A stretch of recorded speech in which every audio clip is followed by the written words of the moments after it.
Greetings! Today I'll be painting a Storm Speeder Hammerstrike as a third company Ultramarines vehicle.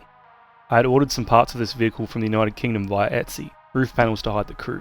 I didn't want to deal with painting the cockpit and crew, and I liked the Landspeeder Tempest aesthetic, so I wanted the fully enclosed design. I assembled this model a few weeks ago for my own collection, priming it black and then base coating it with Macragge blue with my airbrush.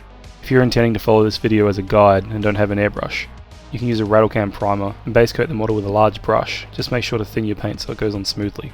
My first step was to give the model a dry brush with Calgar blue, hitting all the edges. The dry brush will hit most of the larger edges, but giving the brush a bit of a spin helps it make contact with some of the smaller edges.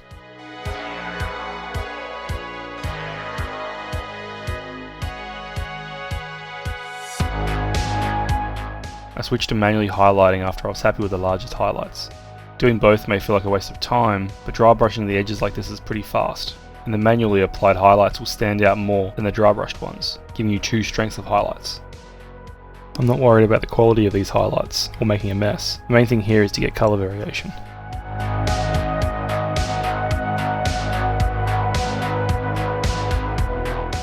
I painted some scratches too. I want this vehicle to be pretty heavily weathered. I try to keep the scratches going along the surface, as if the vehicle's colliding with debris thrown up from explosions or scraping against foliage as it skims across the surface.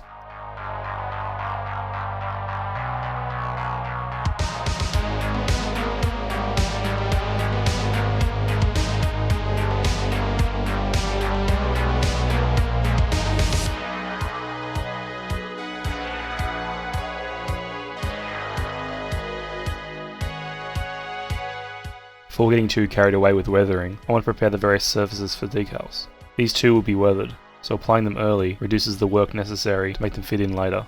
I applied a thin layer of gloss varnish to help the decals adhere better, and to prevent silvering you can sometimes see at the edges of decals.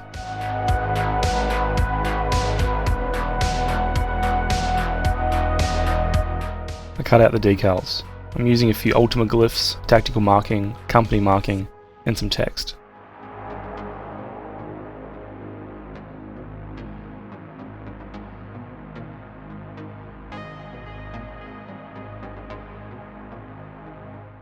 I applied microset to the surfaces, followed by the decals. I'm using a third company marking here, and an assault tactical marking here. The assault marking was a bit damaged, but I managed to recover it.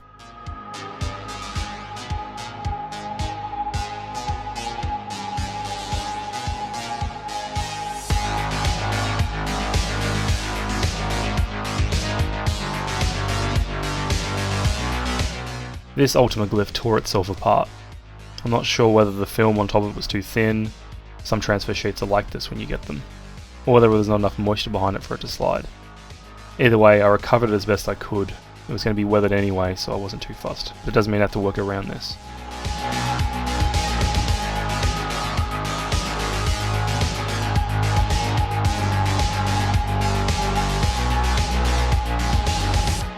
I used water from here on, opting for volume to keep the decals from tearing. Thankfully the rest went on fine, and I used Microsol after they had dried to get a closer fit, removing any creases or wrinkles that had formed.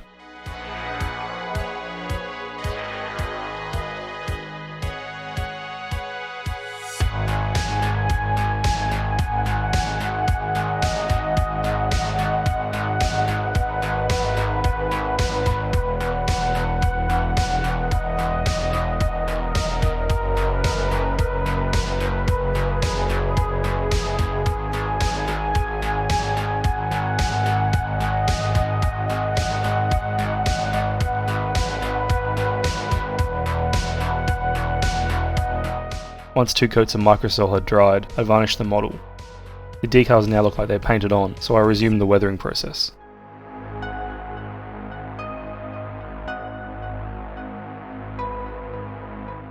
I cut some kitchen sponge and used some more Calgar blue to do some chipping effects.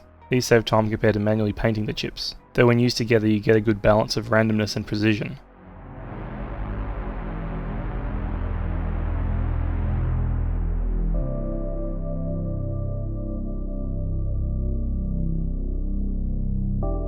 Made sure to apply this damage effect all over the decals. The destroyed Ultimate glyph on the side needed to not look out of place, with comparison to the others.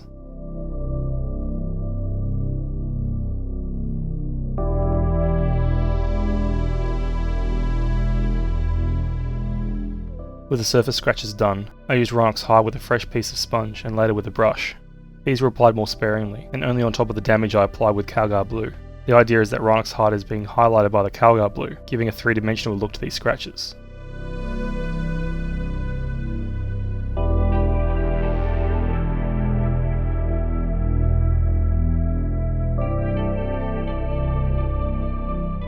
The brown colour isn't meant to be anything specific. It can represent little dents and chips filled with dirt or dust. It could be representing an in-universe base coat that may have been applied underneath the blue, or it could be corrosion, either from the environment or the chipping removing the protective layer causing the inner layer to oxidize. The main thing is it looks cool.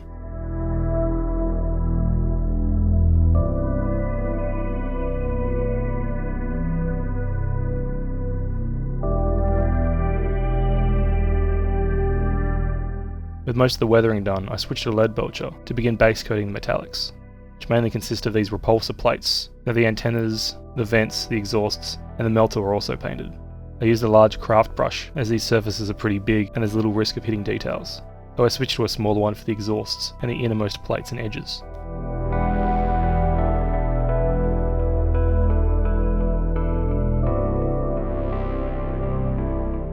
After painting the melter, I noticed I was missing a piece. Having assembled this kit weeks ago, this piece was in my generic bits box. It took me 2 hours to find the piece.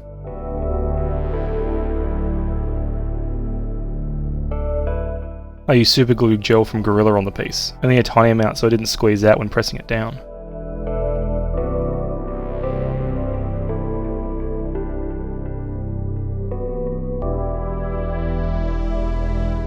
I followed that with a base coat of Macragge blue, then highlighting with Calgar blue and Rhinox hide. Basically what we've already done. This piece is unprimed, so it's important to be careful with applying the paint. As long as I apply the base coat smoothly, the coats on top should be fine.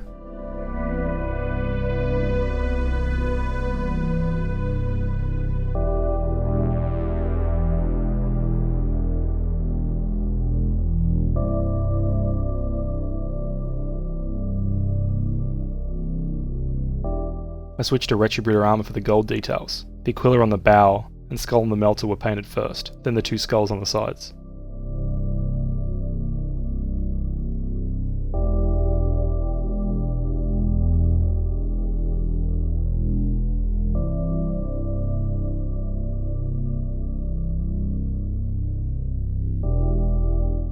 I switched to Black Legion to block in the black details.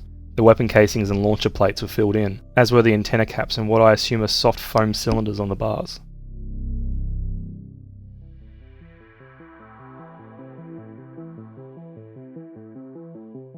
I used Seraphim Sepia to shade the gold, making sure it wasn't pooling too much.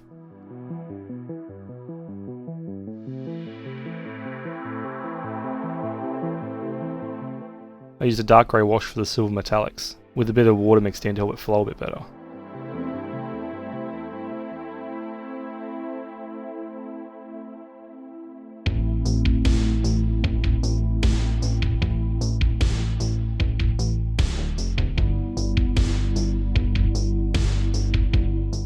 I kept it out of the rear exhausts, as the next step was to use oiled earth on the exhaust and the melter cowling.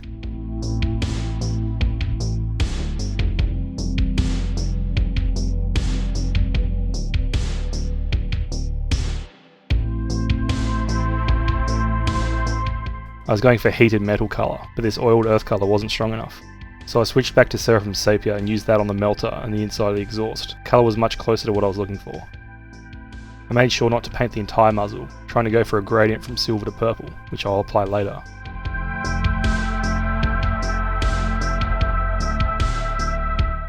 While those washes were drying, I began base coating the missiles with grey Seer.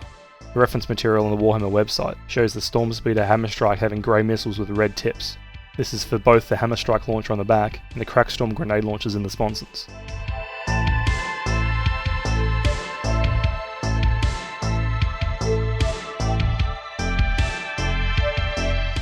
Going back to the melter, I used Jutri Violet to apply the second half of the gradient. Brushing towards the end leaves most of the paint where your brush leaves the surface, which aids in creating a gradient.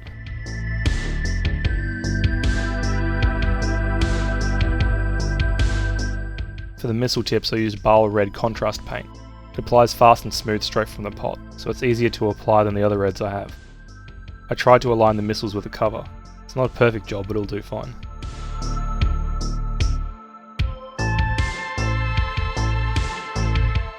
I used Teclis blue for the sensor on the launcher. I was meant to do this for the other sensors around the model, but I completely forgot.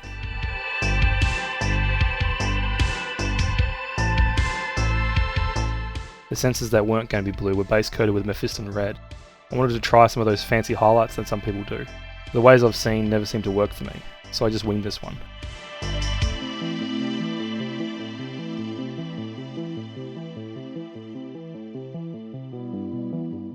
I used Evil Sunz Scarlet to highlight the top right of every forward-facing sensor, with the rear-facing sensors being highlighted in the top left. The larger sensors were also edge highlighted.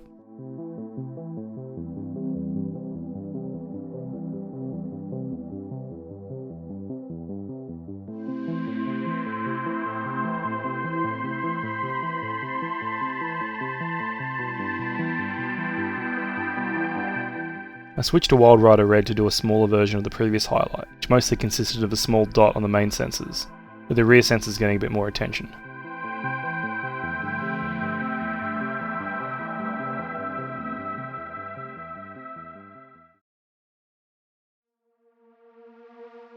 I used Lugganath Orange to give a strong light and reflection vibe.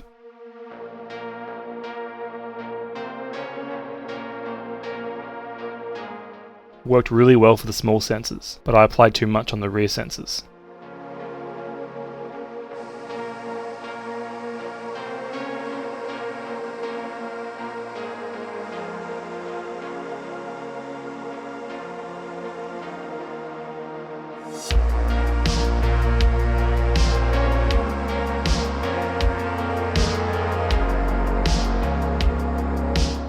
I tried a different technique to recover from this, painting them with Baal red, which is somewhat transparent, so it kept some of the highlighting. I went in and added some additional faint highlighting with white scar.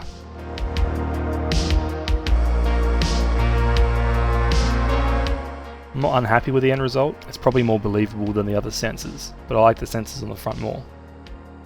I used Stormhost silver to dot all the rivets. Some people say the rivets would have been painted like the rest of the vehicle, but I reckon the servitors probably pull this thing apart after every sortie for repairs, refuel or rearming, so new unpainted rivets being used each time isn't that far-fetched.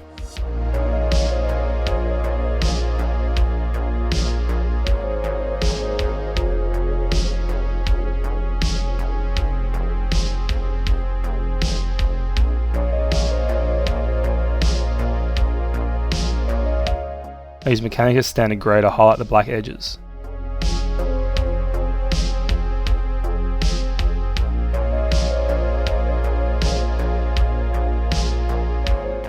And it was at this point I realised I didn't glue the turret on, it was just fitted pretty tightly. So I used that to my advantage when highlighting. I didn't want this vehicle to look dirty, and while it flies through hell, it wouldn't be covered in mud, so I used a dark umber pin wash. This is my first time using this enamel paint, and it didn't flow like I thought it would. A gloss varnish would have helped it flow, but I'm pretty lazy with applying varnishes. Either way, I put this pretty much all over. It's dark enough to add some definition while not being too distracting.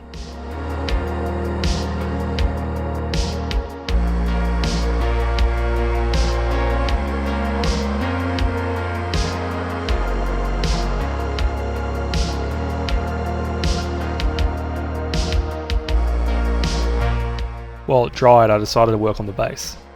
I used Rhinox hide as a base coat, applying all over just in case the base is visible after the final steps.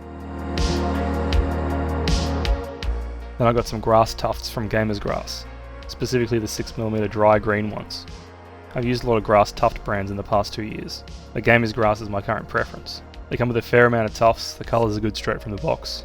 They got pretty strong adhesive. Their boxes are low profile and they stack on top of each other pretty well in my cupboard, and I can get them for a reasonable price at my retailer.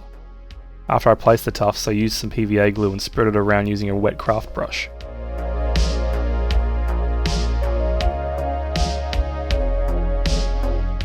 Then I run my finger along the edge to remove any overflow.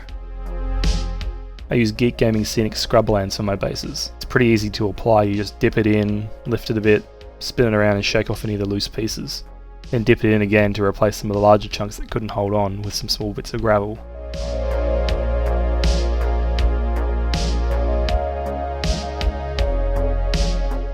I press down some of the big pieces of shrubbery so it doesn't look like it's floating, and I brush off any pieces attached to the top of the grass. But otherwise that's it. I painted the edge of the base with Black Legion contrast paint.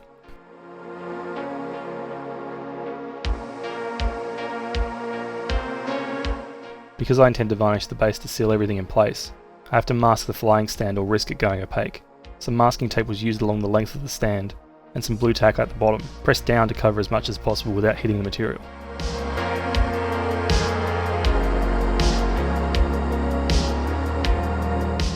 I varnished the base off screen. By now the enamel had dried enough for me to remove it from spots I didn't want it. I mainly removed it from larger flat surfaces around the panel lines. I also used it on the 3D printed surfaces as it ran along the print lines. I removed the visible edges from the side panels too. I varnished the model, and after the enamel had dried again, I removed the mask from the flying stand.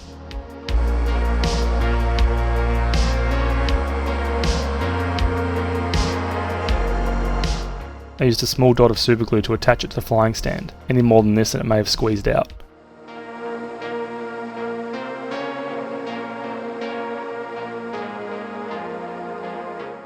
And here we have it. When I got this kit I never intended on painting it on camera, but I figured it wouldn't be too complicated to do. The size is an issue for my camera setup though. I need something that can be put further away so I don't bump the camera stand. As I mentioned earlier, I forgot to paint the smaller sensors with Teclis blue. I did that after recording everything as it's only a tiny thing. It's not a difficult paint job at all, and yet the results are pretty satisfying. The hardest part is painting the metallics without sub-assemblies. Anyway, I hope you enjoyed this one. It's a bit different, and I know many people don't like the Ultramarines, but they're a part of how I got here. My next video will be another successor chapter. I hope to see you there.